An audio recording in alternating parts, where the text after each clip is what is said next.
Terbongkar jadwal KKN Jokowi di UGM, adik tingkat patahkan logika Roy Suryo CS, bukan sarjana muda. Pernyataan Roy Suryo mengenai waktu pelaksanaan kuliah kerja nyata KKN Presiden Joko Widodo, Jokowi, dibantah oleh Budi Suryanto, alumni Universitas Gadjah Mada, UGM, yang merupakan adik angkatan Jokowi dan Roy Suryo. Budi lulus dari Fakultas Teknik UGM tahun 1995. Jokowi lebih dulu lulus pada 1985, sementara Roy Suryo lulus tahun 1991.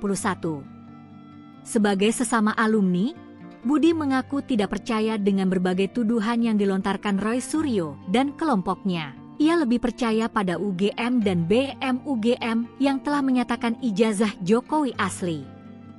Roy Suryo sebelumnya mempertanyakan keaslian foto di ijazah Jokowi, lalu beralih mempertanyakan keabsahan skripsinya. Kini, mereka mempersoalkan jadwal KKN Jokowi yang dianggap tidak masuk akal jika dilakukan di tahun ketiga kuliah. Mereka bahkan meragukan Jokowi lulus dari UGM dan menduga ia hanya sarjana muda. Namun, menurut Budi, tudingan tersebut tidak berdasar. Ia menyebut bahwa semua orang yang pernah kuliah di UGM tahu bahwa Jokowi adalah alumni kampus tersebut. Bahkan, nilai KKN Jokowi yang diumumkan oleh Bareskrim Polri menunjukkan ia mendapat nilai A. Ia menilai, orang akan mempermasalahkan ijazah Jokowi saat ia masih menjadi wali kota Solo. Apalagi soal tudingan skripsi palsu, Budi juga tak terlalu ambil pusing. Bahkan BEM UGM, yang dikenal kritis terhadap pemerintahan Jokowi, tetap mengakui bahwa Jokowi adalah alumni UGM. Demikian pula dengan Kagama, keluarga alumni Gadjah Mada. Soal skripsi, Budi mengakui bahwa pada zamannya banyak mahasiswa yang menyusun skripsi secara tidak sempurna, termasuk dirinya sendiri.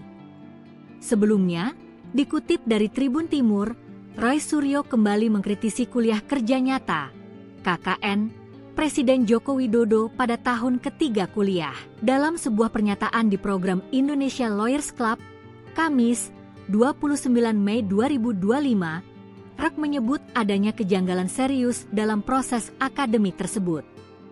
Ia menyebut, tidak mungkin mahasiswa S1 yang baru menempuh kurang dari 100 SKS sudah bisa KKN. Lebih lanjut, Rock menyatakan bahwa berdasarkan kesaksian warga dan unggahan di media sosial, pada tahun ketiga mahasiswa tersebut belum ada program KKN dari Universitas Gadjah Mada, UGM, di Desa Wonosegoro, Kabupaten Boyolali, Jawa Tengah, yang diklaim menjadi lokasi KKN. Roy juga mempertanyakan keabsahan dokumen akademik yang ditampilkan oleh pihak kepolisian. Ia menyinggung tampilan KHS, kartu hasil studi, yang dinilai tidak seharusnya dipublikasikan karena melanggar prinsip keterbukaan informasi publik.